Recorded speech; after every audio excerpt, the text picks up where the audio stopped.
Hi, this is Wayne Rivers at the Family Business Institute. We get questions. People email with questions and I'm not a very good typist, so I usually send them a short answer.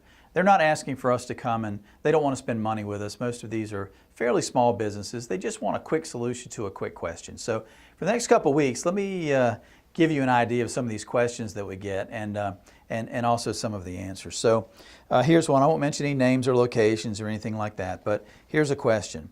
Our daughter's about to become our store's general manager. Remember those words, about to become. That's the good news. The bad news is she's going through a divorce that will soon disrupt her life in many ways. One concern that affects the store is childcare. This happens to be a retailer.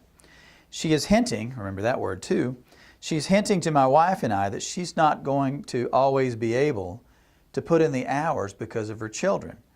Part of me understands this. They're my grandchildren, for gosh sake. But I also need to think about the store as well as the perception that we're not offering the same flexibility to other workers.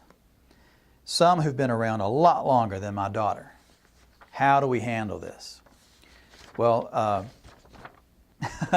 I wrote back within a very few minutes. And in case you haven't watched our blogs or read our articles before, we at the Family Business Institute believe in tough love, okay? We don't pull a lot of punches.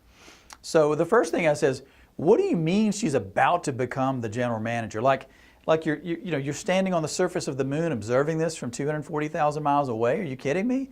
About to become? Don't you have some say-so over this? Could you not adjust the timing? You're not a passive participant. You're an active participant in this. Look, people going through a divorce are not themselves. Our psychologist, Dr. Mike Lyons, says that you shouldn't make any big life decisions within 2 years after completing a divorce. I know that's not always practical for people in business, but for gosh sake, get her some distance. She is not going to be herself going through this divorce. She's got three things going on. She's got her own personal emotional survival to worry about. The second thing is she's got children, or at least one child, to worry about. And the third thing, and it's a distant third, is the family store, okay? So keep in mind, she is not going to be herself. The second thing is, I said, she's not hinting about childcare. She's telling you loud and clear, she's going to have a hell of a hard time managing, juggling priorities while she's going through this divorce.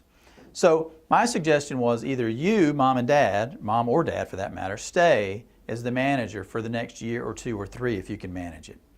If you can't manage that, go out and find a competent bridge manager that could fill in for a couple years until your daughter is really ready emotionally, financially, etc., to be able to step into the general manager role.